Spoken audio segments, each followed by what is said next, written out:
సినిమాల్లో వేషాలు ఇస్తామంటూ ప్రకటన ఇచ్చి అమాయకుల్ని మోసం చేస్తున్నారంటూ మా ఏపీ వ్యవస్థాపకులు దర్శకులు దిలీప్ రాజు అన్నారు. వీరిలో కొందరు ఆడిషన్ల పేరిట మోసాలకు పాల్పడుతున్నారని ఆవేదన చెందారు. అలాంటి వారిని అడ్డుకునేందుకు పారదర్శకంగా అసోసియేషన్ నిర్వహిస్తున్న వారందరూ ఒక వేదికపైకి రావాల్సిన అవసరం ఉందన్నారు. ఇందులో తొలి అడుగున తెనాల్లో వివిధ అసోసియేషన్ నిర్వాహకులు సమావేశం ఏర్పాటు చేయడం జరిగిందని తెలిపారు. ఆసక్తి ఉన్నవారు సరైన అసోసియేషన్ సంప్రదించి వారి ద్వారా సినీ ఇండస్ట్రీలోకి అడుగుపెట్టాలని సూచించారు. తెనాల్లో ఇటీవల కొందరు ఆడిషన్లు నిర్వహించడానికి ప్రయత్నిస్తే అడ్డుకున్నామని గుర్తు చేశారు. కొద్ది రోజుల్లో జిల్లా ఎస్పీని కలిసి ఇలాంటి మోసాలపై ఫిర్యాదు చేయడం జరుగుతుందని హెచ్చరించారు. AP cine and TV Telugu film industries employees federation Visakhapatnam వ్యవస్థాపకులు ఏఎం ప్రసాద్ మాట్లాడారు.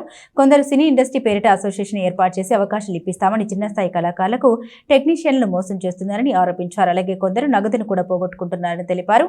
ఇలాంటి మోసాల్ని అడ్డుకోవాల్సిన బాధ్యత సినీ పెద్దలపై ఉందన్నారు. ఆంధ్రప్రదేశ్ ఫిల్మ్ ఛాంబర్ వ్యవస్థాపకులు అంబటి మదన్ మోహన్ కృష్ణ మాట్లాడారు. రాష్ట్రానికి సినీ ఇండస్ట్రీ ఆభరణం వంటిదని దీన్ని ప్రోత్సహించాల్సిన బాధ్యత ప్రభుత్వానికి ఉందన్నారు. ఎటువంటి అవగాహన లేకుండా కొందరు యూనియన్ ఏర్పాటు చేసి కళాకారులను దోచుకుంటున్నారని ఆరోపించారు. రాష్ట్రంలో ఉన్న అన్ని అసోసియేషన్ల నాయకులు స్పందించి వీటిని అడ్డుకునేందుకు ముందుకు రావాలని కోరారు. ఈ సమావేశంలో నటుడు మిలిటరీ ప్రసాద్ పాల్గొన్నారు.